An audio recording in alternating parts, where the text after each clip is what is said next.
Hi, this is Joseph Arthur. Thanks for checking out Come to Where I'm From. Please support us on Patreon, patreon.com/come to where I'm from. We are an independent podcast, and any contributions you can make are greatly appreciated. Rain Phoenix is here with us. I think we just already probably established that. Hello. Hello. Hi, Joseph Arthur. Hello, nice to see you. You too. Yeah, I did your podcast a few months ago. Launchleft. Thank you for being on that. Launchleft. And you launched Grandma, which is coming up next week. So you Shout just out did Grandma. it this. You're doing it next week. Oh, right. Yeah. You guys, how long have you been doing a podcast? We launched in September. Uh-huh. So Yeah. pretty recently. When did we launch? End of June. So, September, October. You got a couple months 3 on me. months on Oh, it. we do. Wow. And then we took a little break while you were on tour, but we recorded enough But we episodes. stacked episodes. You guys stack episodes? Do you do Yes. it every week, or what's the... We banked a lot. So right now I can be away on tour and not panic that I don't have a guest because we have rollout happening. Rollouts, yeah. How often do you release them, and is it regular? Every week. Every week? That was sort of the agreement with the podcast company we partnered with. They said otherwise they loved everything. You can do whatever you want, but you have to do it every week till you're dead. Mm-hmm. Was the exact instructions. Till you're dead. That seems like a long-term I commitment. know. I was like, how do you know you're going to like me that long? Yeah, well, that's good. So you did partner with somebody. So they are sponsoring you, kind of, right? Well, or not really? they are taking care of all the camera edit and stuff. Yeah, There's no money involved. There's no money exchange, but there are services, which is, that's cool. it's an investment of sorts. Yeah. And they're really sweet. They're a cool company. Mm-hmm. But yeah, we're looking forward to a very cool music kind of sponsor coming on board, or somebody who's interested in the arts. Takes a while, Listen, everyone out though. there. Don't lose hope. It takes a while. Can somebody please sponsor Launchleft? Yeah. That's so sweet of you. And while you're at it. Yeah. Sponsor Come to Where I'm From. Come to Where I'm From, Support us on Patreon. So, at least support us on Patreon. Oh, do you do the Patreon thing? I guess we so. try, yeah. I think I might try to do that. We don't push it, but we have some patrons who we're very thankful for, who support us every month. Mm-hmm. That's cool. How many cameras are capturing right now? Just so It's I a know. 4-camera. So usually. So where are we? Here. That one? This is you. Okay. That's a wide. That's Joe. That's me. Okay. All the other ones are from the session you just did. Cool. So you're like the Andy character in the Conan thing. Isn't there the Andy guy? Yeah. Andy Richter. Right. Does Exactly. Andy do the Andy editing Richter. for Conan Richter and the too. lighting and the sound No, and the video? you're like No. Andy Richter on steroids. steroids. Yeah. You do it all. The one-man show, Ehud Andy is Richter. amazing. I Yeah, gotta say. you really are. Thank you. And you Yeah. did sound for One-on-One, which I was very lucky to be a part that of was as well. a 7-camera shoot. Yeah, he works Whoa. really hard. Where do you get all these cameras? Patreon? I got to sign up. It's over the years. I don't know. Yeah, we bought these fancy mics and everything. I know. so- It's really legit. And it's in this very historic jazz Yeah. club in the West Village. That's right. Very Do cool. you feel the energy? Yes, Sure. no, kinda ish. No, I do. I mean, I wouldn't want Yeah. to spend the night here, but No. I think you'd feel it a lot more. Yeah, when no one's around and the ghosts I are see you walking guys around. do it safely during the day when Yeah. there's no chance of a ghost run-in. We try. We've had John a few Coltrane, ghosts. I think he's in the walls. He made a record here. Wow, that's cool. Yeah, and I think the whole Charlie Mingus Charlie Wow. Parker. and Charlie Parker's the one who His found the ghost place. is definitely here. But he passed before he Before got he to played. redeem his I'll Yeah. pay the tab. That's right, and he was into Brandy Alexander's. I Is that- guess. That's a drink, and they just added it to the bar upstairs. Mm. That's what he What's would in drink it? on the. I don't know. Oh, brandy. Cream and brandy, I think, Wow. and a guy named Alex. Or maybe Alexander the Great or something. Alexander the Great. So I love your album, River. Joe. It's very beautiful. Thank you. Yeah. Thanks for listening. Yeah, well, thanks for making it. I'm really happy to have had the opportunity. Yeah, how long has it been out for? It just came out the last day of October, Halloween, okay. which was the anniversary of my brother's death. Mm-hmm. 26 years, I think it was Right. then. But this whole year, since the 25th year mark, it just came alive. He came alive for me in a different way, artistically came out through my music and art, and this record is kind of the culmination of a whole year of unletting the floodgates, as it were. What do you think sparked that? I think what sparked it was this single I put out along with 2 of his songs from his band that I was in with him, Aleka, which was the first band I'd ever been in. And then Aleka? Yeah, it was called Aleka. And that was my first band with him. I was 15 when we started it. And then my first ever single as a solo artist, Time is the Killer. And that one was with Michael Stipe. And we put that out as a little baby vinyl. It's such a good song. Oh, I'm so glad you like it. Yeah, and Michael and you sound so good together. I agree. Yeah, it's a magic going on there. Very good chemistry. I'm so glad we finally got to do that in a big way, like a duet on something. We had live, and you were actually part of that show, the Bring 'Em Home Live.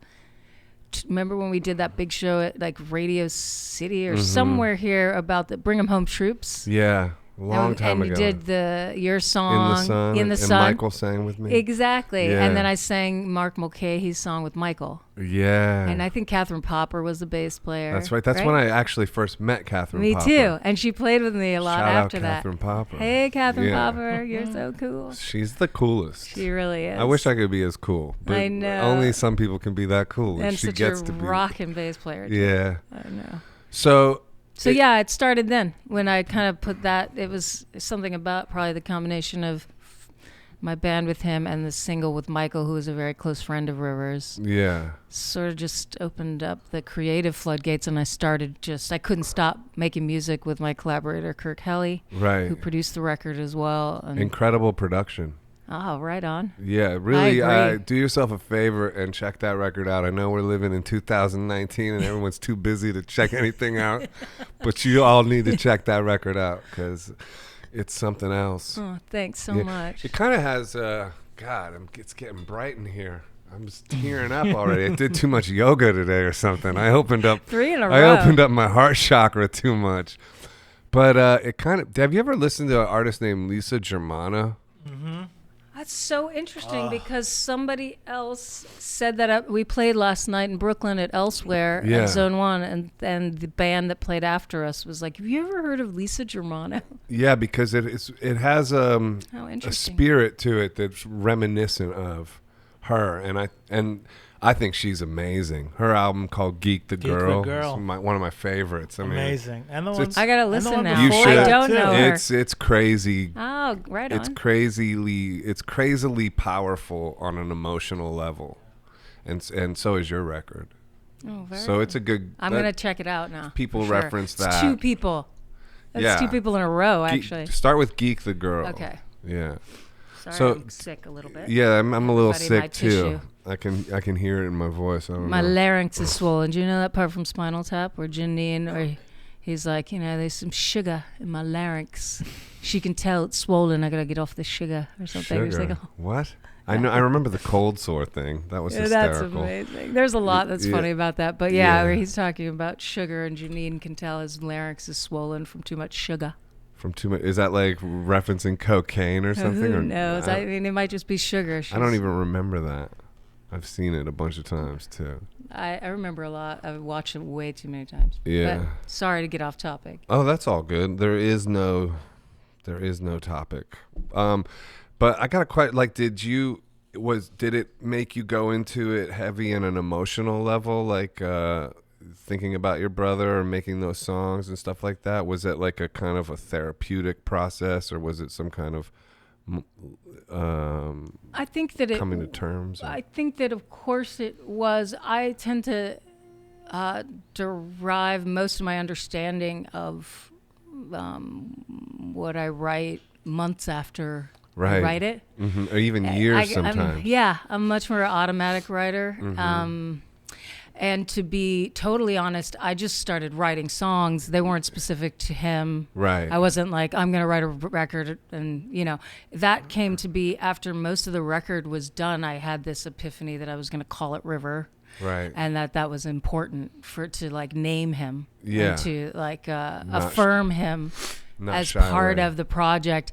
changed what it meant to me. That's when like the emotional body woke up more. Yeah. And that's when I decided I would put the first single out on his birthday, August 23rd, and the record on the day past, which was October 31st. So those all things just were through the process of making the record, all these like epiphanous moments happen. Yeah. But none of like, I wouldn't even say that I wrote all the songs about him at all. Right. Yet strangely, in hindsight, when I interpret what I thought was a love song or what I thought was and I listen to the lyrics from that, you know, everyone projects anyway. Yeah. So I think everyone that's a fan of Rivers or of mine projects him onto every song. Right. And so they can understand it through that lens. I too, when I looked back, was like, oh gosh, I guess that song Escape Street, which was really a love song, but it could also be a song about losing a brother. Yeah. You know what I mean? So it's interesting. I was able to see like maybe in a subconscious way, much of it was about him.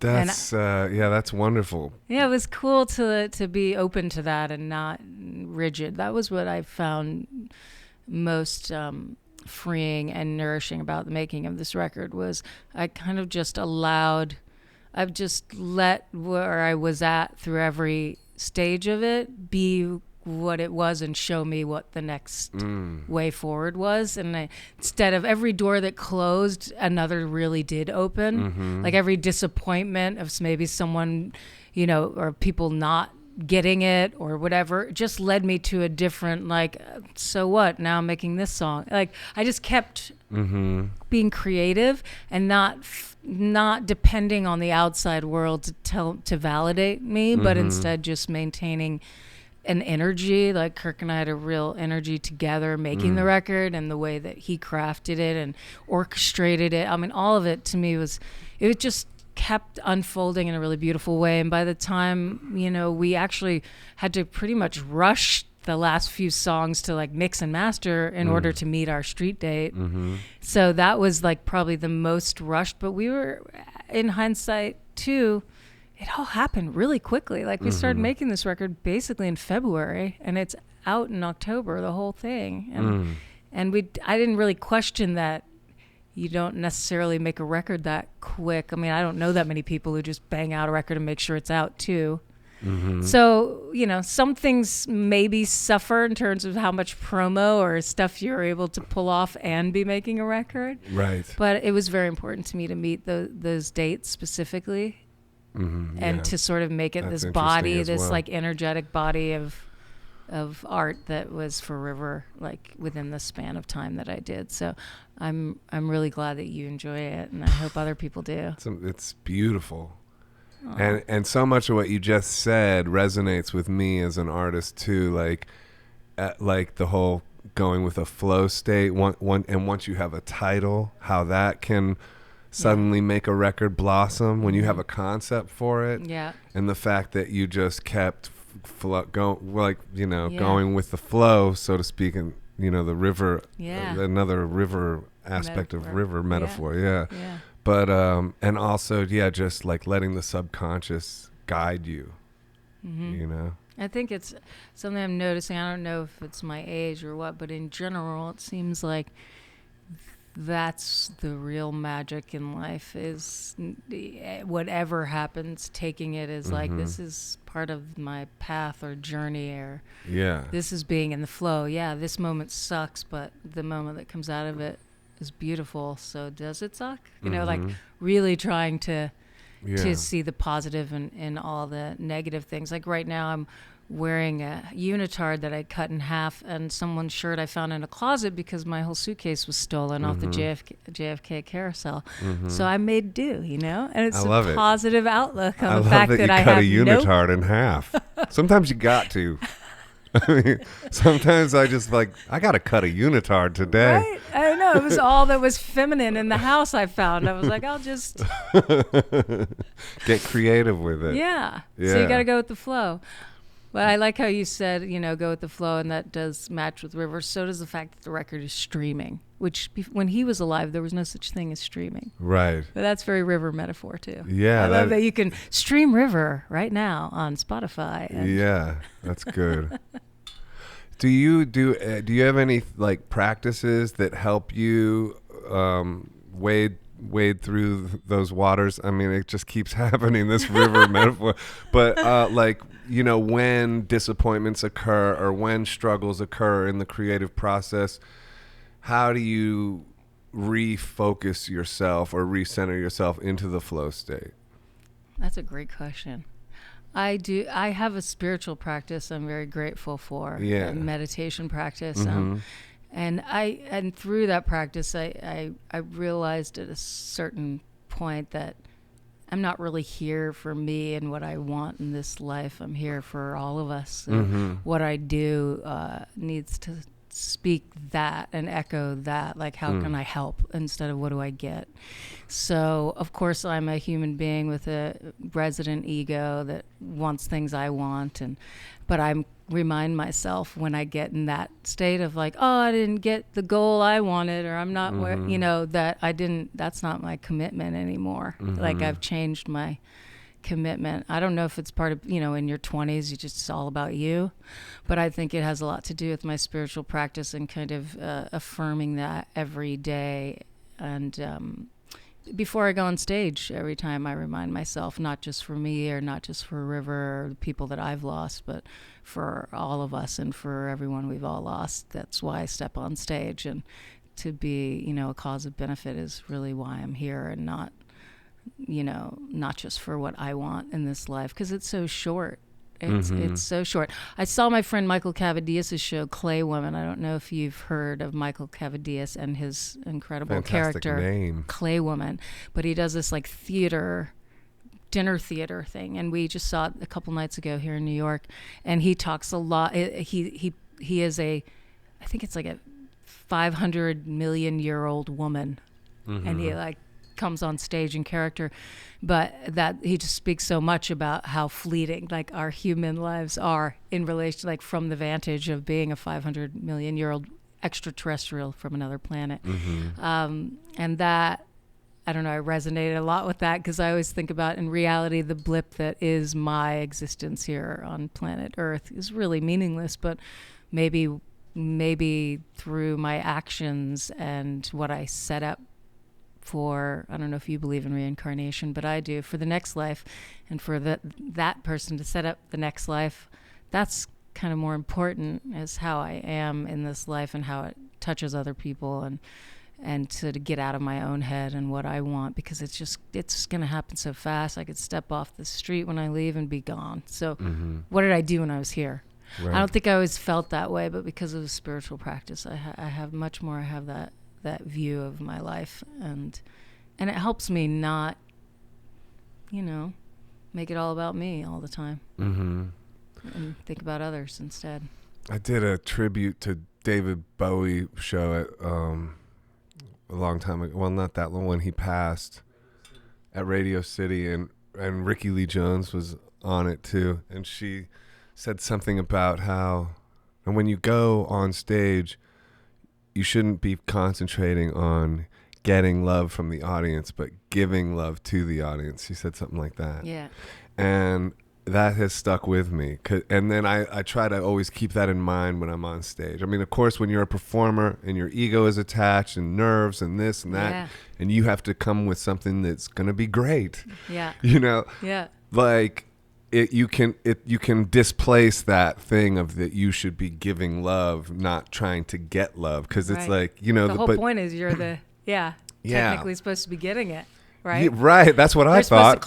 But then when Ricky Lee Jones said that, I was like, you know what? Yeah, let me flip that. Let me flip that, and that's what you're saying. Is reminiscent of that. It's a great way to think about it. I mean, interestingly enough, in the past, I think with other bands, in ways that I was for live performance, much more performative, much more energy involved, running around, jumping, dancing, freaking out, screaming, kind of. This particular, you know, this solo record is much more insular and pulled back. And what I found really interesting was that it takes the same, if not more, energy to gather and quiet than it does to express in an obvious and external, you know, performative way. And I didn't know that till I just kind of dropped any of that and was like, what is this, what's coming out?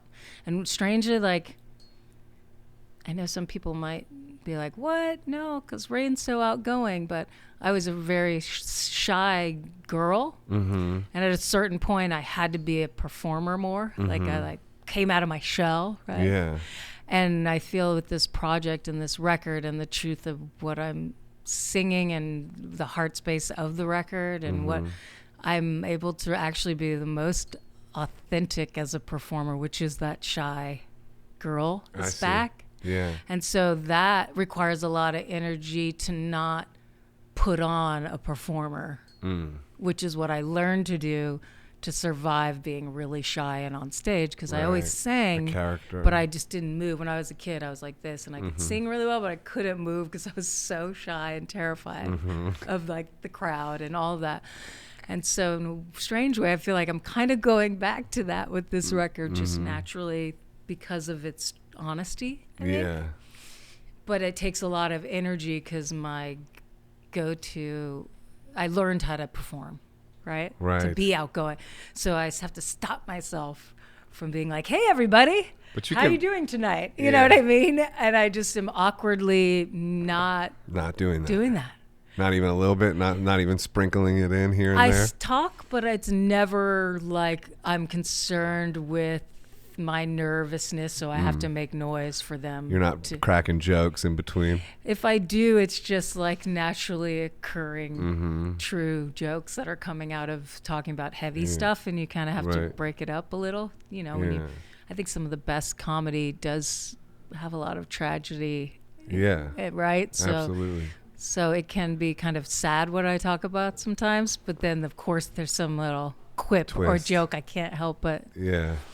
Well, that's good. Once in a while. Yeah, you got to lighten it. You don't want to make everyone like... Yeah, you don't want it to be too heavy. Exactly. Well, maybe you do want it to be too heavy. I shouldn't say that. I hope it's inspiring and life-affirming. Yeah. I've definitely gotten some of that feedback, which makes me happy that it's not really just Debbie Downer. Oh, not at all. Yeah. No, it's beautiful and it's expansive. You said pulling in, and I was like thinking it feels to me listening to it like it's more like this.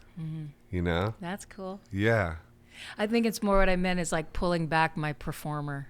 Right. That like trying to make everyone feel good in the room, which is really just a form, I think, of insecurity and nervousness at the silence in between songs. And I learned that like there's a power in that pulling, like holding that space, the quiet in the room.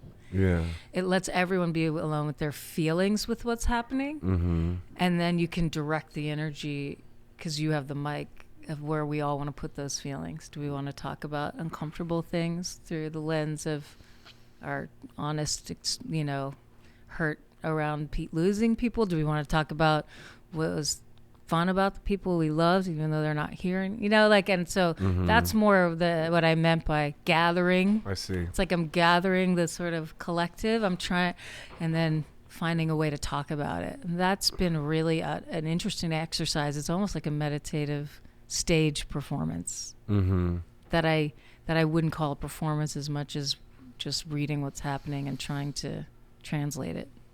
When you first started playing these songs, did it feel more vulnerable? Yes. Yeah. Short answer is yes. Did you discover like the power in that? Yes. That's basically what you just said. Those two things is what that long-winded answer. You guys can cut that if you want. We don't cut anything. We don't cut unless you want us to. But anyway, you just perfectly, succinctly said it. Yes. Have you ever listened to any Brené Brown stuff? I've heard about her being right now, she's so hot right now. She's so hot. She's so now. I'm Yeah. just kidding. But yeah, she talks about the power of vulnerability. Yeah, I did see a piece of that. Was it like a TED Talk or a Netflix special? Right. I think both. Yeah. Yeah. She's cool. It's very inspiring, all that stuff. It's just like, a couple things occur to me, like the whole thing you're saying almost like sounds like a spiritual awakening of I want to help. Yeah. Like, and I feel like there's a awakening going on with people because I'm in a similar headspace with everything. Like, of course you want like good things and survival and abundance and all this, but like primarily I just want to help, like, and I want to be in a position where I can help. Yeah. You know, and I feel like a Same. lot of people are waking up to that. Yeah. You know? Same. I'm with you, brother. Yeah. It's just like, what else is there to do? Yeah. You know, and you and I have like experienced, you know, enough, you know, enough stuff to know, I think that it's like that's where the joy and magic is, really, is like being able to be in that place where you can give back. Yeah. You know? Yeah. Because what else is there, really? Yeah. I think, yeah. I know a lot of successful, incredibly lonely people. I do too. And yeah, And just bummed, sad and lonely people. And in fact, even like having survival not necessarily assured in terms of like, you know, maybe not having millions of dollars and whatnot, where you still have to, there's that fire under you of like, I gotta like do shit to like make sure I gotta survive. Yeah, of course. I think that's in a way a gift. Yeah. You know, Keeps you hungry and it keeps you creating. You need desire. Yeah. You know, you're like. Yeah, I think if I agree with you, and I think that's what change is. You do need desire, but if you change your motivation to help. Right. Your desire, of course, is to survive and to have abundance so you can give it away or help other people you love and whatever. But it's to help and not just like I want. Because that's when it's just a hole.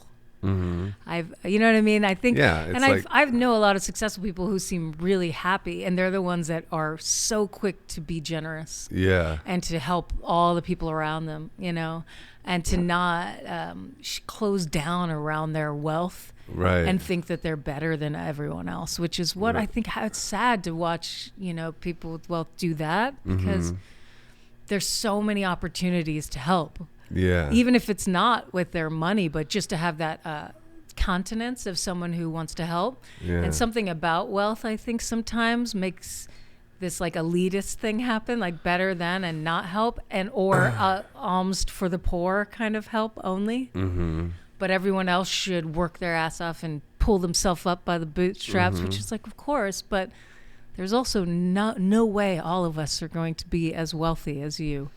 Doesn't matter how hard we work. Right. That disconnect, you know, that I think people, well, like I did this all myself and I'm a billionaire now. Right. Well, cool. Then you have a lot of money to help other people. Yeah. Like, you know, that doesn't mean like so everyone's going to be a billionaire if they're as cool as you. I just find that hard, that little disconnect. I'm trying to work with that with my practice, to not kind of be upset that people aren't more generous, who have so much they'll never spend it. Right. You know, with obvious people who need help. The fact that there are so many homeless people. Right. Like I'm not saying like they have to hand it out, although I do firmly believe in the idea of patrons of the arts coming back. I think it's time. That would be nice. I think it's time to go back to the days where artists can actually make their art. They can vet who they consider good. We're not just saying hand out to any artist who says I'm making something. Yeah. They choose, but like I wish that there was more of that. And I think Patreon is an interesting format but I think it'd be nice to get like groups of billionaires together and be like, here's 500 artists. Yeah. Pick your favorite and make sure they don't work for the next 2 years. Let them make their project. Yeah. Because waiting tables and making a record does make it take longer. It does. I think somebody should just give you and me each $1 million. Yeah. You know how fast we would spend that, though? That would just be gone. All that? I mean, yeah, give Hooter $1 million, too. Give Kirk $1 million, too. I mean, here's the thing. So we need $4 million, basically, is what we're asking for on this podcast. If you're a billionaire, let's manifest it. Let's do it. Thank you for giving us $4 million. It already has happened. We promise to do really great work with it. Yeah, me too. Oh, man, it's so nice to be relieved of any financial concern. Wow. I know. Whew, that takes a load off. Yeah, so like you were talking about your spiritual practice and meditation. Is this like a specific form or? Yeah, I try not to talk about it too much. We don't 'cause I have like to. Yeah, keep it. Yeah, Keep keep it very sacred. It's I very kind of sacred sensed to me. that actually. Yeah, I don't know why I went in. because you more. sense that. Yeah. No, I mean, like I said, I think the crux of it is motivation. What's your motivation? What's your motivation? Working on having more pure motivation, not for me, but for we. Not me, but we. I like that. And but contemplative, depending on how you pronounce it, meditation. So you're thinking through your day and dissecting how you could have done it better. Yeah. There's some of that involved, and some of it's mantra. I do a lot of the mantra stuff Yeah. in my yoga practice. I'm more outlandish with it. I tell everybody on the podcast. I probably told you on your pod. Maybe Maybe a little. I love you. I'm sorry. Please forgive me. Thank you. Did I go love in that there? you have a song that right? Isn't that Yeah, I do. Yeah. I saw you Ho'oponopono. at Troubadour. Was that no? Roxy. Roxy. Roxy. Yeah. Yeah. Thanks for That coming. was great. Yeah. It was Ah cool. man, I feel like I blew that show, but I just had a weird gig that night. But No, and you're a one-man band with you got the looper. loopers. And did you use the same pedal board that Kirk has? Kind of for that? No. No. It was I something have else. that one. Yeah. You had like a few different things going on. Yeah. Yeah. Definitely. That was cool. I like how you did that song. What was it? I love you. Sorry. Thank you. Please forgive me. Thank you. Yeah. Yeah. Ho'oponopono. And then the crowd wasn't like joining in. So you're like, yeah, we'll just try that later. That's hilarious. You just stopped Yeah. mid. You're like, yeah, you guys aren't feeling it. Yeah. Moving on. Moving on. Yeah. I like that though. Yeah. That's authentic and I think vulnerable too. Mm-hmm. Do you know what I mean? I like when performers are honest. Yeah. I honestly can't. I don't stay long. I usually don't make it past 3 songs with anyone if there's nothing surprising about it Right. or moving Mm-hmm. and either like of course ability like actually being good at what you do is important. Helps. Yeah. But that's not even as important as like a truth when someone's like being is like I'm being who I am. Yeah. I'm engaged with that. I would say I was that then at that show, at least that. Like it wasn't going as gangbusters as I wanted it to, but I definitely lean on. honest. I mean, as a solo performer, I feel like you have to. The vulnerability is sort of innate in it. It's like you're up there alone. It's like, there's just an innate vulnerability to it. So you have to kind of lean into that. You learn about the power of that vulnerability. Yeah. Because you can't true. you can't really destroy them with volume, That's what you just said was exactly what Keith Morris, to go back to him, said, that when he was an A&R guy, he used to go. If they didn't capture him in the first 3 songs, he would leave. Yeah. If they didn't engage with him or something would happen. I want some kind of surprise. I'm sorry. I guess it's more like the uncomfortableness of like something surprising about the performance, like,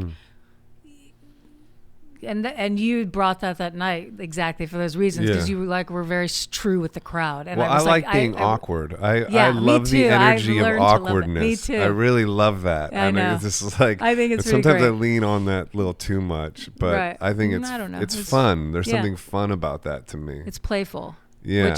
Which to me is a surprise as opposed to like just trying to play it cool. Yeah. But being kind of like one note all the way through, so I would much rather see a punk band that's shocking somehow than a perfectly everybody played everything perfect, but they're just like gliding through and it's kind of just like, okay, I get it. Or if you can get it after 3 songs and want to leave, that means nothing about it makes you wonder what the 4th is like. Right. That's all I want. I just always want to stay. Yeah, and if there's an uncomfortable exchange going on between like the performer and a heckler, that's the most entertaining shit. Be careful. You're about to go on tour. That's Watch the true. hecklers come out. Watch the manifestation. Yeah. But there was like, I was listening to you, I think it was on your own podcast with your brother Joaquin, talking about how presenting the idea of this record was kind of uncomfortable to a degree. Yeah. Yeah. Absolutely. Yeah. Well, because I wanted my family to be To okay with support it. it. Yeah. So that was difficult to even talk about. Yeah. And it was a really, honestly, I think it was a very healing thing for my family in Right. the long run. Yeah. At first, it was really uncomfortable, and I think they were uncomfortable with it to some extent, but very supportive, because we're very supportive as a rule, even Yeah. if something. And then I think through the process of actually doing it, putting it out, and everyone having their own mind and heart to think and feel about what it meant, not just for me, but for them and for River. And it really became a very healing, cathartic thing, not just for me, but my family. And I hope other people too. So that was something that I didn't expect and feel extra grateful for. That it was something, that it wasn't just, I'm going to do this and maybe it'll, like, it actually had a profound effect on myself and my family, it seemed, as well, a healing effect. Yeah. That wasn't why I was doing it, but what a beautiful outcome, unexpected and beautiful outcome. Yeah. I love the idea that we can, through our own healing, heal our families and heal generations to come and generations behind us. Yeah, that's really profound.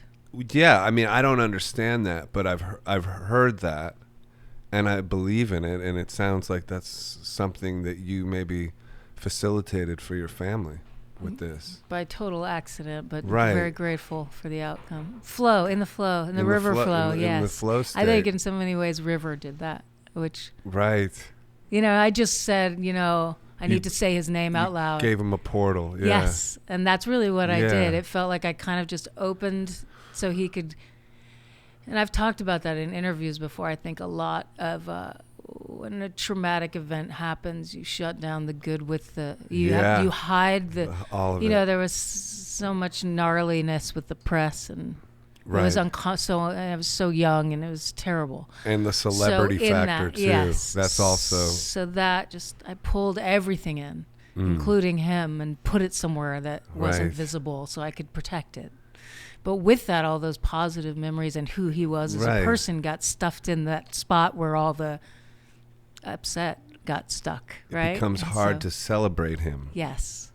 It was kind of like it was my protecting him and Yeah. don't talk about it. Don't talk about it. Right. Yeah. And So the this was celebrity a aspect different- confuses it more. That was so confusing. That makes it way more confusing. Yeah, and it made it really hard to talk about it because that still shows up. You're like, oh, Yeah. it's not like I can just Yeah. talk about my brother that no one knows, no and I one made knows. it like Right. became this whole, It's a thing. and then you feel weird about that, and then so it was extra difficult and awkward, I would say, initially, to even, and painful to let it all out, but yet at the same time, so new the minute I did it that it was what had to happen. And that was like, I do believe in energy unlocks. Yeah.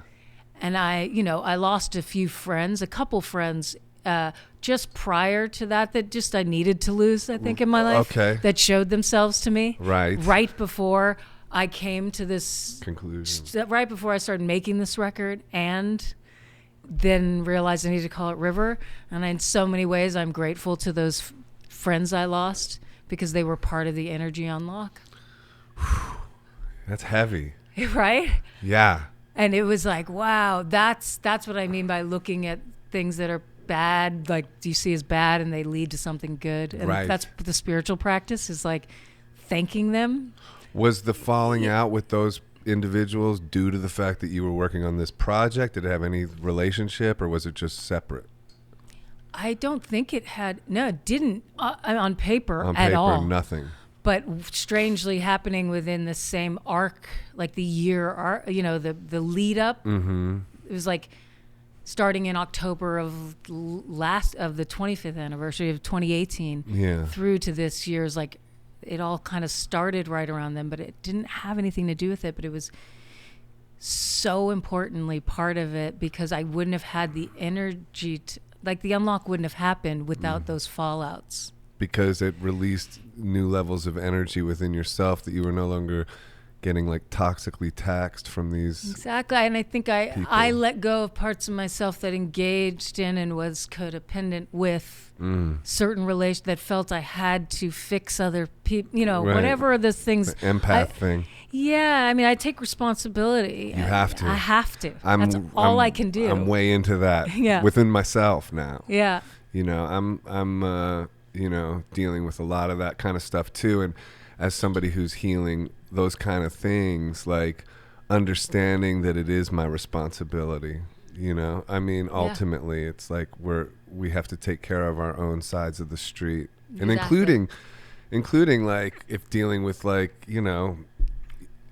MPD stuff or, other, interspecies predators or whatever. Like Yeah. that's a weird way to put it, but I like that. it is actually a factor, but like you have to get yourself whole enough Yep. to where you can observe and not absorb, so to speak, and you can separate yourself from another person's bullshit. Yeah. You know? It's hard because It's hard, you yeah. go. I mean, there's moments where, I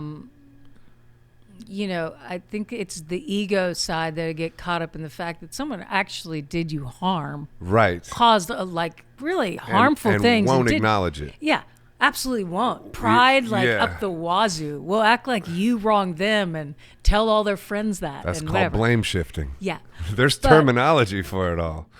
but that's not my side of the street. That's not my side of the street. I got involved in that. I believed in that person, and I still do. I ultimately believe, even Yeah. at the fallout I've had, I'm not friends, and I'm not going to take the energy it takes to try Yeah. to maintain that. But I'm aware that I was part of that. That's that mandala with Right. them. I let that into my life, Right. and I believed it, and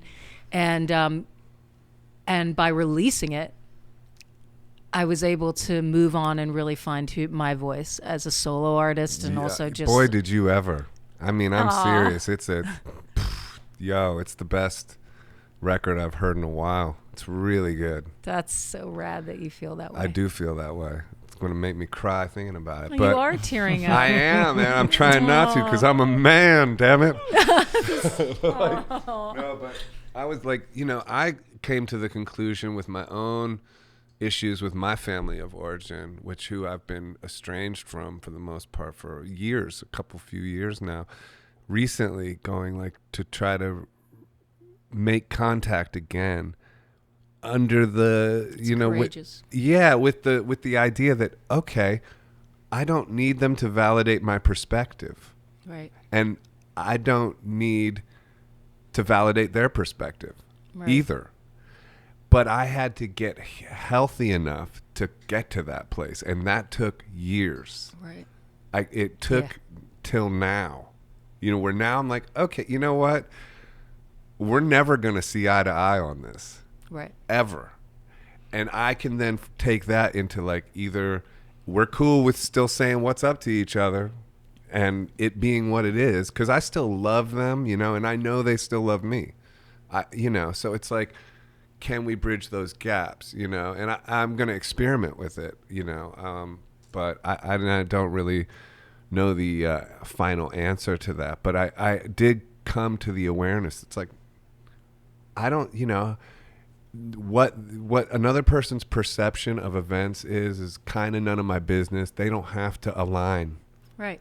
And you can still maybe coexist on a level. And maybe it won't be this idealistic level that you want it to be, where we all agree upon everything, But maybe that's okay, Yeah. I don't know. Yeah, I do. I totally know what you mean, and it's courageous, but I also think it's part of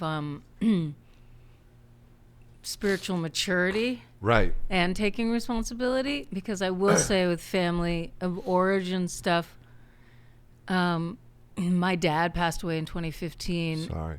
Yeah, such a cool dude. But he moved to Costa Rica and just wasn't in my life as much. And the last, 15 years of it, I would go visit every year, of course, and loved him dearly, but when he got sick, I cared for him, and I knew that it was Kirk, who, the producer of the record and collaborated with me, who my dad had fallen and hurt himself, and he was like, you got to go down right away and be with him, even though I was like in the middle of a work thing, and Wow. and I'm so grateful to that, because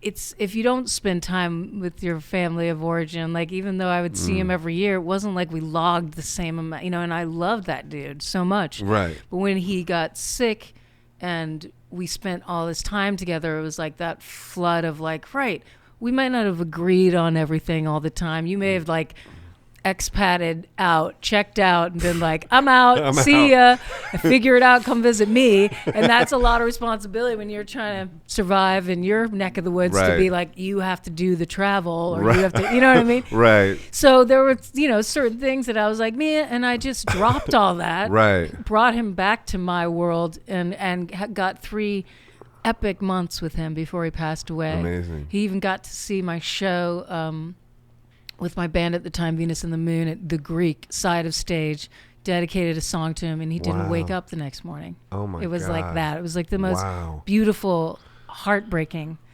But like that, what I realized through that process was how important it is, even when you don't always agree, or people make choices that take you out of their life, even if, and you can just go that route and go, well, you checked out, so I'm not going to see you, or and how important, how grateful I was to Kirk at that time for being really like, dude, it's your dad, go down and be with him, he's sick, or whatever. And that opened my heart so much to him, and he was so much more back in my life, and how important that was to me. And of course, how I miss him now every day, that I didn't get, like, why didn't I spend a year with him, but don't I know. But what's amazing about that, and the reason I brought it up, is off what you were saying, being estranged, and that you're making an effort now. It's like, it's always worth making the effort, and you don't have to agree. You can, they never have to say they did anything to hurt you. Right. And you still love the shit out of them, because they're going to go, and you're going to regret it. And it's an archetypal pain, parental loss. Bro, I never knew it till it happened, man. Yeah. My brother was hard enough. That my dad was like, oh. Right. There was something so different. It was archetypal. It was like your DNA just died, Yeah. There was this real finite feeling, even though, I don't think anything is all that final. Depends on what you believe. But I agree with you on that. But I definitely... It was a different kind of pain, and I think being so close to him, I like that. Archetypal is really how I've thought of it as. Yeah.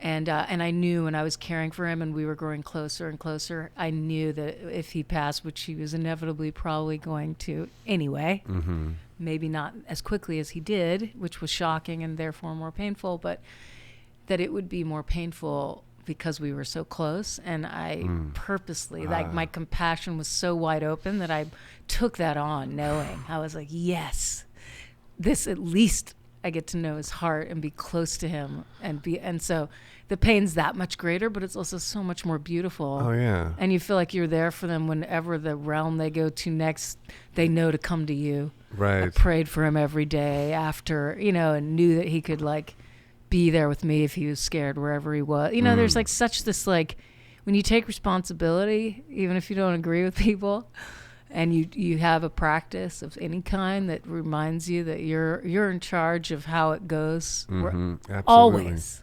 Whatever the thing's going on, you have the opportunity to do something meaningful. You're fully empowered. Yeah. That's the power of forgiveness. Very true. And that's the Ho'oponopono ideology, is that you're responsible for everything in your field of consciousness. And I think what's led to where I finally came to just that click of like, oh, we don't have to agree on each other's perspective. That click, like, I think came from meditating on Ho'oponopono for like a year. It took, like, it was like, things like that are so simple like that. Still though, like, it's an impossible reach until you, I don't know, get there. Yeah. And then once you're there, you're like, that wasn't so hard. Yeah. Like, it's interesting. I find it pretty marvelous too. I mean, we can get a little woo-woo for a second. I'm all into woo-woo. That exactly like what you were saying, that when you spend time on a certain practice and it seems impenetrable, your anger or your sadness or whatever, and then you get there.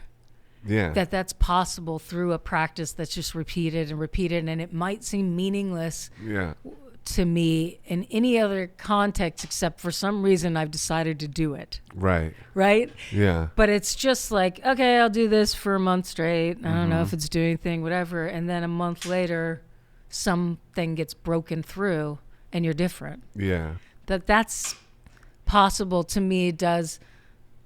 I do lean on ancient teachings more than I ever would have thought or believed, because I've seen it work. It's worked for me. And it does happen. There are these like stages where you break through. Right. And I think forgiveness is a really important point. I think sometimes, though, you need two people willing to engage in an act of forgiveness, someone who can receive it, or you can receive it from, who asks for it. Someone has to ask for it. Do they? Someone has to allow. Because I don't You know. can I feel like I'm forgive, getting but- to the place of forgiving and no one's going to ask for it.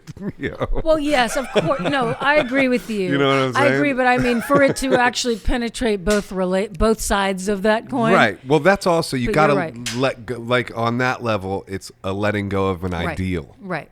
It's like we may never be as close for that reason. Right. Or on some level, maybe we'll be closer because on a certain level, the gloves are off. It's like, Right.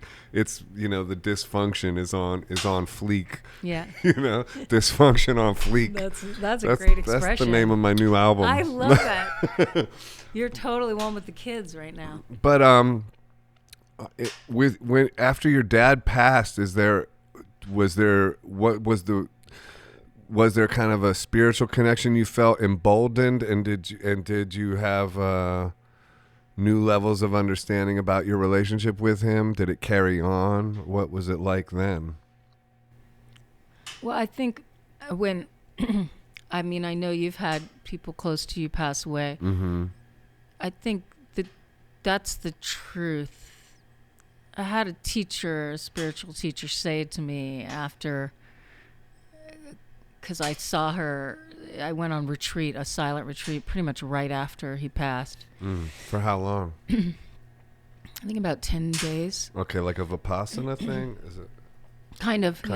Okay.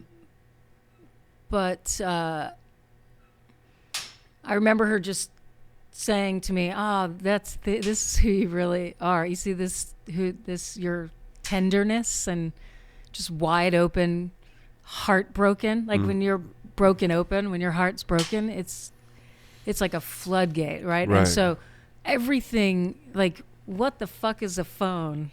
What is Instagram? Like, I didn't touch Like, who social gives a media fuck? for like exactly 4 months. Right. Didn't even want to What look a at my relief. phone. I'm on my phone all the time. Yeah, well, whether you're it's social promoting media. Yeah, I'm promoting a record now. yeah. But in general, you're honoring like, a record. It's a better way to put it. thank you. Yeah. That's a nice way to put it. Well, it's true too. But I do agree that is like very much like how I was talking about now, how when I perform, it's a gathering of energy based off just the truth of my vulnerability stepping on stage and this record. It's a great way to put it. And that's what happens after death, is it's just the truth of your vulnerability is just all out, and there is no like anything. You're not surviving. You're leveled. Right. And that's so true. Like, so yes, did my relationship deepen? Yes, to life and death, to the veil, like the thinness of the veil between the worlds, and to understanding that it's so, we have created all these seemingly solid constructs that make us feel safe in a world that is so unsafe, and our hearts are really actually broken all the time. Right. And we're just putting the calluses on and sewing it up and trying to march through the day and make money and be somebody and all that stuff. And when death happens, like, all that gets leveled and you see through, and you can literally poke the veil and it shimmers and moves, and that is true, right? So I sometimes, without saying it's not to say I wish someone close to me could die every day, but I wish that veil could stay that thin, because was the truth. Like when she said that, I knew exactly what she meant. Someone could have been insulted by what she said, which was like, this is how you really are. This is your truth. I wish you could be, she said, I wish you could be like this all the time.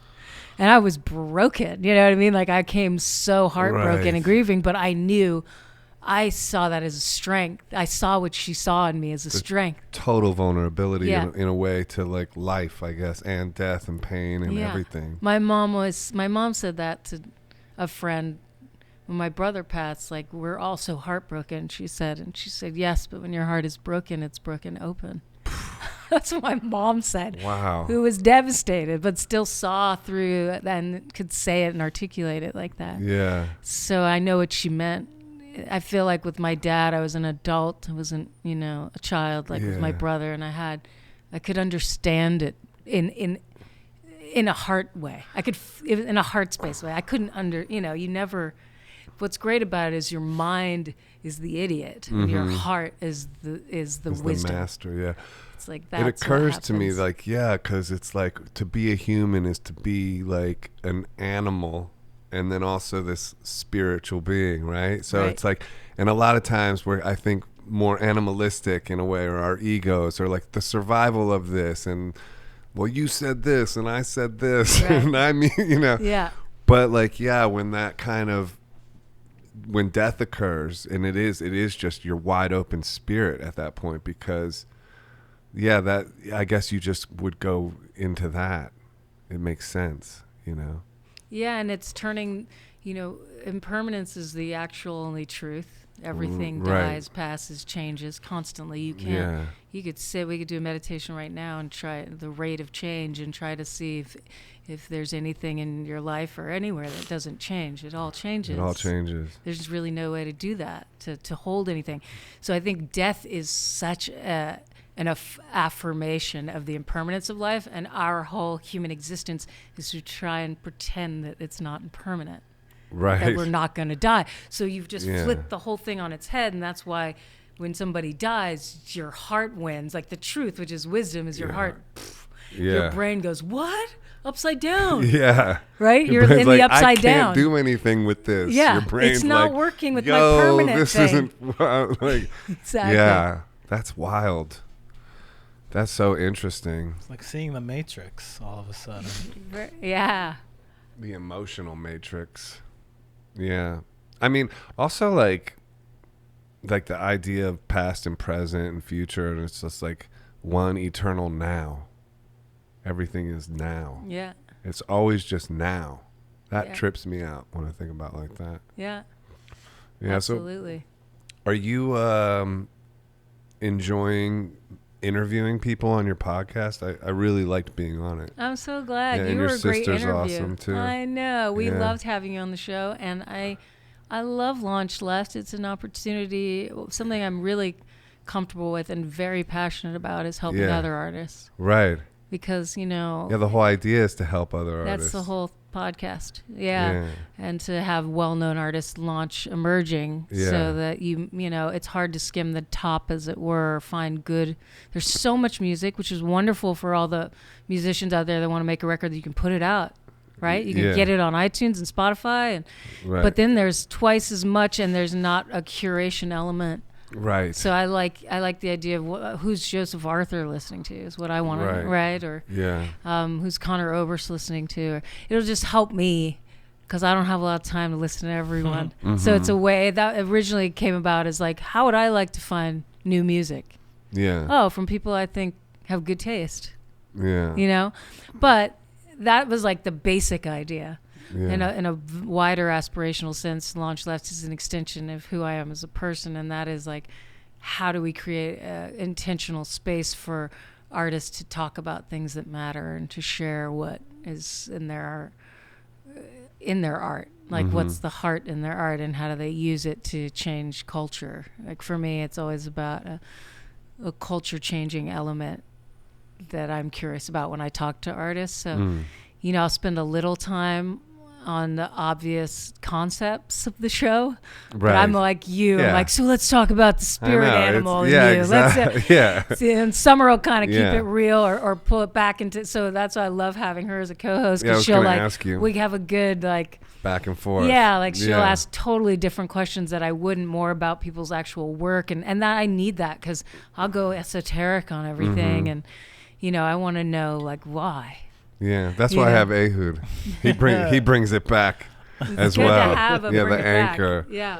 When did you guys decide to do it together? Like how did it I unfold? kind of strong-armed her. Oh, you did? Yeah. She wasn't Well, that into it? she's mother of two and working on other projects, and she's a gifted artist in so many different ways. I don't think podcasting was part of her Trajectory. Yeah, or she didn't feel that, and I was like, can you just please host this with me for a little bit, maybe? Yeah. And I think through the process, she's actually really grown to enjoy and gotten a lot out of the conversations. Yeah. Because there's something about, as you know, because you're doing it too, talking to other artists, otherwise a lot of times we can stay in our head and we can make stories up for everyone else and Right. their record and why they did it and not know. And it's really nice to actually find out Yeah. what people are feeling and thinking. And it's always more tender than the stories we make up.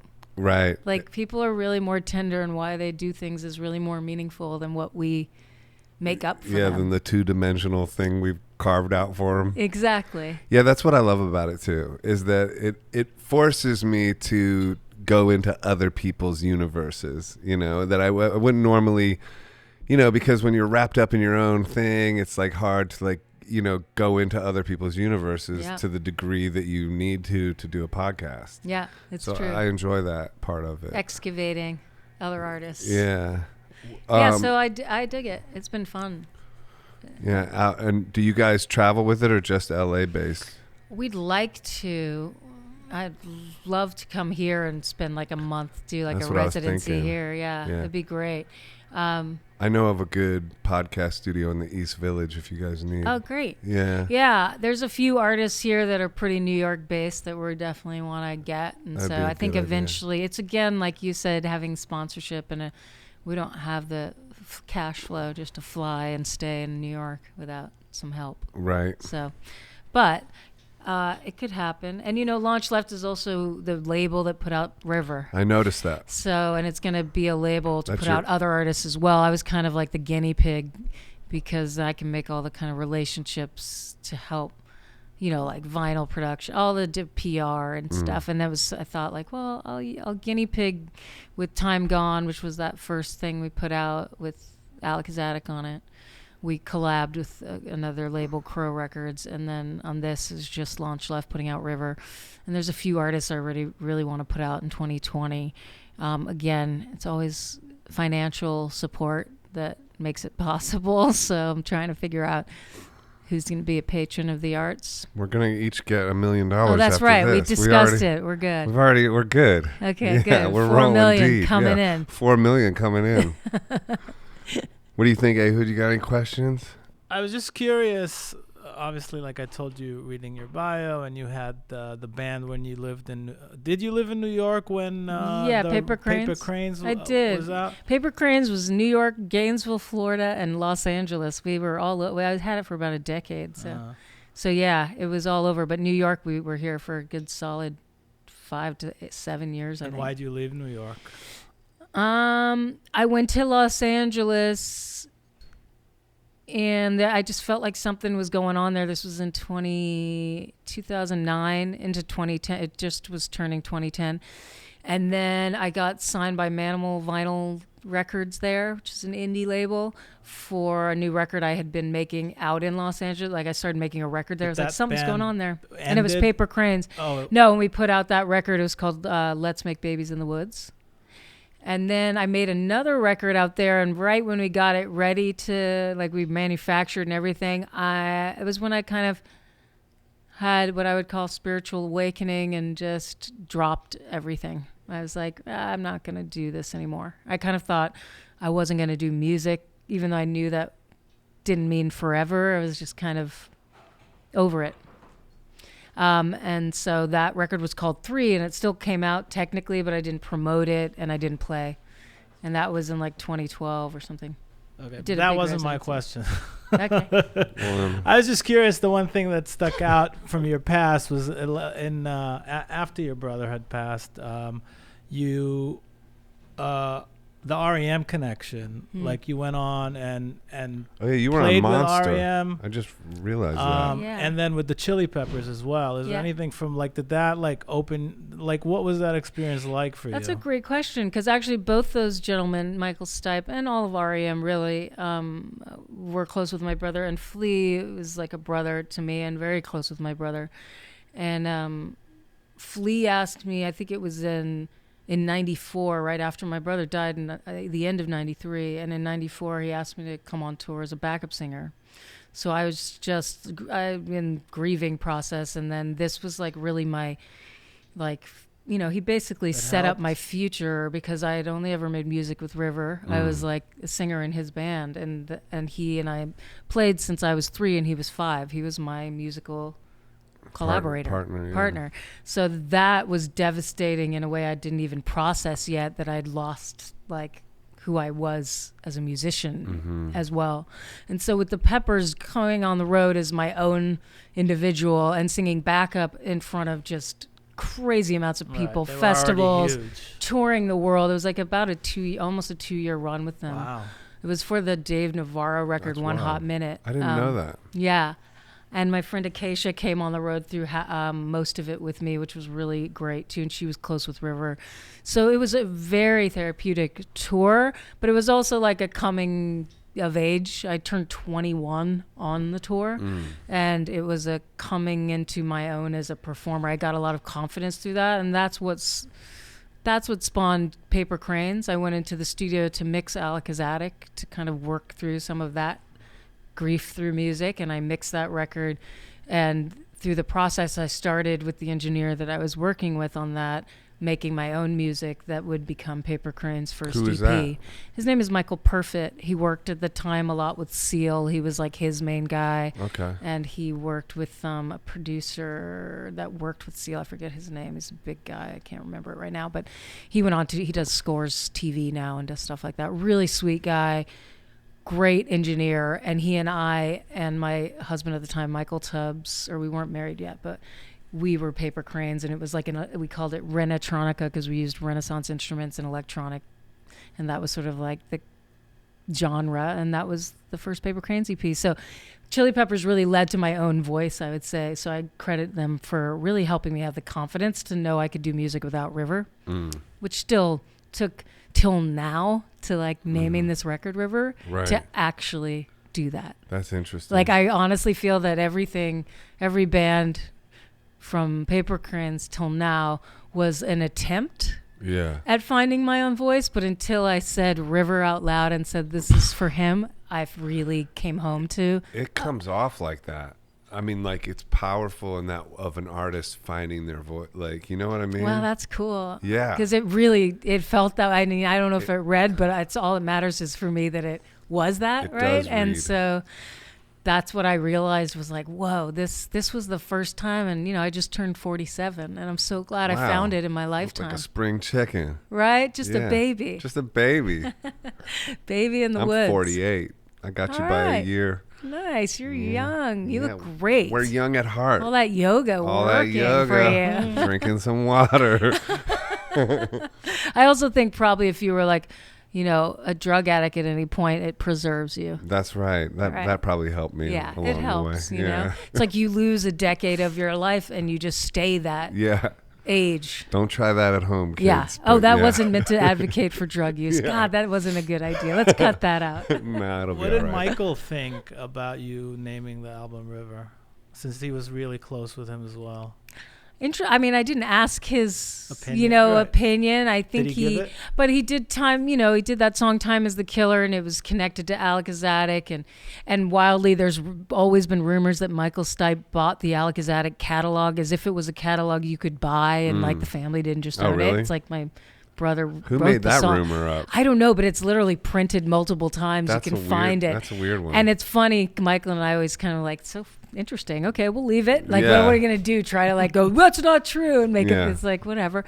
So he's so interrelated to Aleka just through this like rumor, even. Mm-hmm. Not to mention his closeness to River. So I think for him, of course, that song, you know, even when I wrote that song, it wasn't really for River, but that lyric, everybody's crying for those who go before their time. Of course, I thought of him, you know, when I wrote it or after it came out. I was like, oh, that makes sense, you know. Like, but it is for all the, you know, matinee idols, as Rufus's song goes, which he wrote for River. He told me years later, Oh, and I was really? like, oh, that's interesting.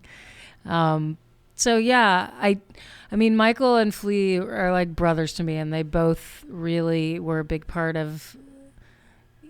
They took care of me like brothers after River died.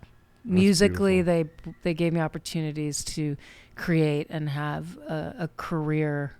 In many ways, you know, they both were incredibly popular musical artists. So for them to have me sing on their record or go on their tour gave me a profile that, interestingly enough, still actress somehow first, even though that's not really all. Is that really I true? I think a lot of times people go actress, musician, and it's like, when's the last time you saw me in a movie? I've been doing music for 12 years straight. Yeah. In the public eye, but you know. Yeah. Again, I'm not going out to discredit any of that. It is what it is. Yeah. But yeah, I'm grateful to them both. I hope that answered your question. Yeah, very much. Yeah, I just caught wind that you sang on Monster because of all the Monster re-release stuff. Yeah, they're going on. doing, what is it, the 25? I guess 25th anniversary. Yeah, they did that. I think it was dedicated to River, that record. Oh, that's right. That was another thing. I'd come back from like Costa Rica after he passed and met Michael in Miami. We all were like spent time with him during Monster. That's when I sang on the song. Oh, okay. In So it was- Miami. Yeah, they were didn't- tracking in Miami. That's interesting. Right on the beach at this beautiful In space. Miami. You don't like it doesn't I seem know. very REM Miami. I know, but just pretend Miami was the Bahamas. Then you would have been like, oh, Yeah. It's kind of was like that. It was like a that, where they were. posh Their version of beach Miami studio was, in Miami. was killer. Yeah, exactly. Yeah, it was really beautiful. Yeah. And it was like all our friends, mutual friends that knew River were down. Like we all got our first like tattoos together. You know, Oh, it was really? like What'd you we were get? babies. I was 21 or something. I think we all got it's under here. Just like I got my first tattoo, which was just like an angel bird kind of thing that Lou Kregel, who's an artist that Michael knew and I knew and River knew, she designed for me. Oh, that's And cool. then they put it on me. That's awesome. It's a little tiny thing that's all worn out now and doesn't look like my. I like them when they look worn out. That's when they're good. Did Michael get a matching one? No, but he got the question mark on the palm of his hand. Right. Yeah. That's when he got that. Which was maybe his first his way to talk about being sexually ambiguous was my take on it, but that's years later. Now that gender fluidity is in. Yeah. At the time, I was just like, "What do you mean?" Yeah. No, I'm kidding. I really don't know. That's a painful place to get a tattoo. I I know. would suspect. I would too. Yeah. Which songs did you sing on Monster? Just on, I think it was Bang Blame. Oh, okay. Cool. Yeah. I'm gonna have to revisit that. I think that was the only one. Yeah. I wish that there was a recording of that show we all did together, the Bring 'Em Home Troop show. It was like somewhere, a big theater here. I really wish don't there was remember. there's got to be a board tape of that. I'm Someone sure. must have captured it. It was so yeah. cool. What a super group he brought together. Wasn't Yeah. James Eha also I think playing so, guitar? yeah. That was Yeah. cool. He curated the band and What was the venue? I can't remember. I want to say it was not Roseland because I don't think that was big enough because it was like big, but I don't think it was Radio City either. It wasn't was Radio City. I think it might have been Roseland. I don't know. Really? It was Michael some- might remember. something ballroom. Oh, Hammerstein. Yes. Okay. I think it was. Yeah. Yeah. It was fun. How long are you going to be in New York for?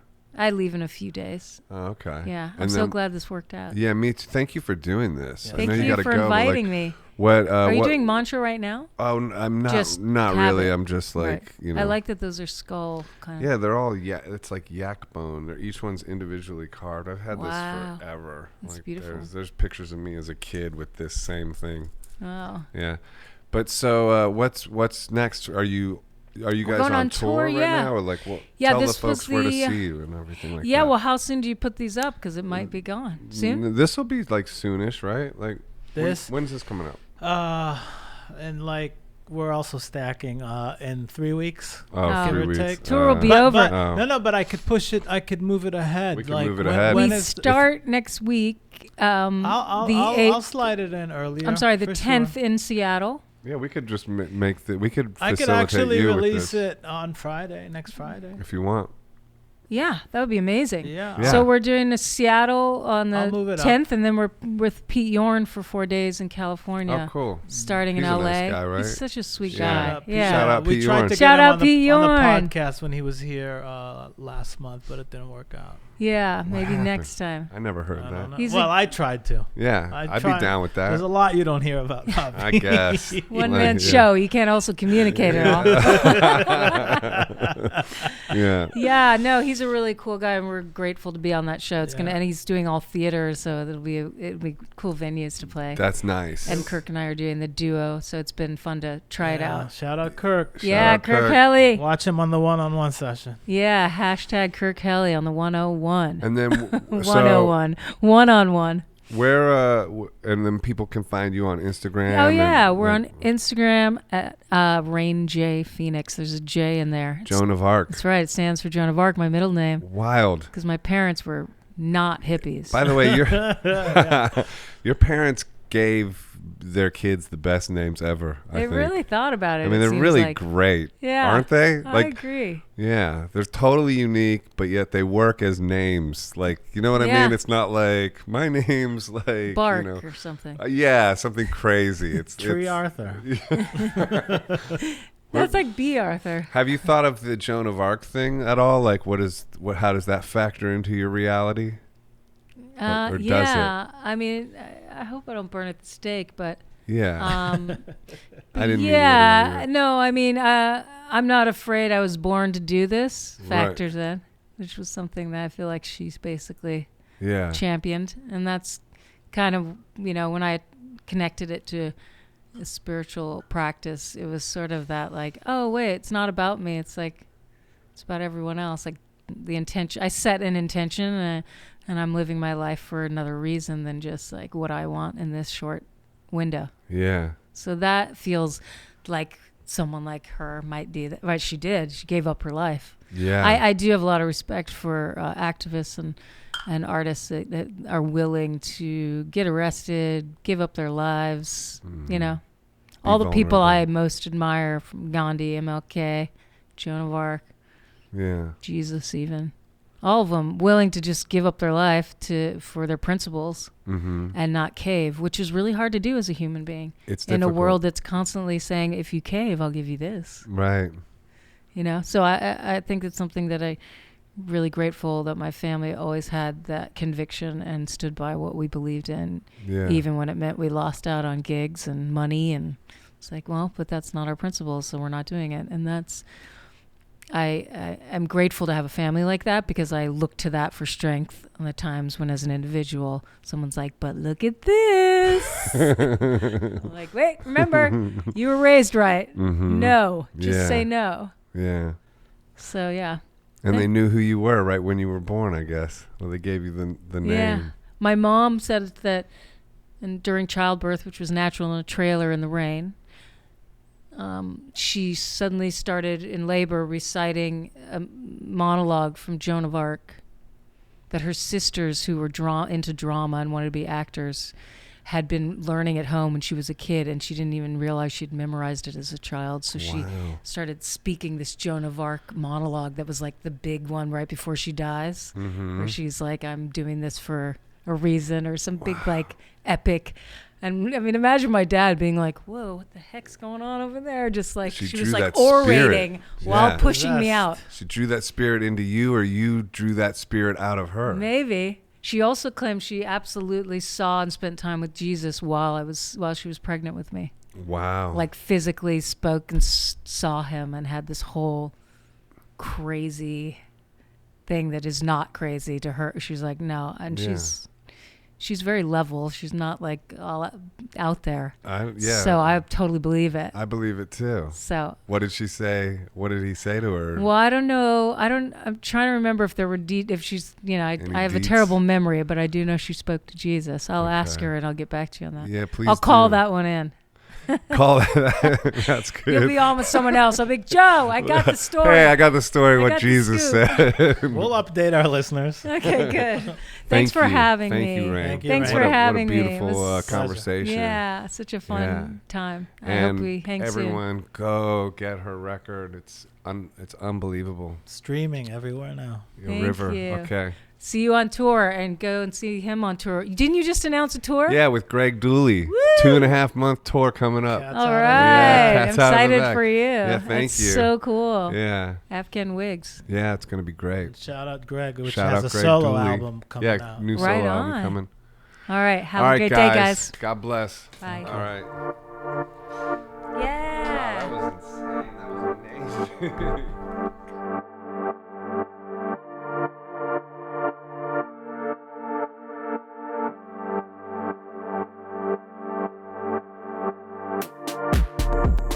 Hi, this is Joseph Arthur.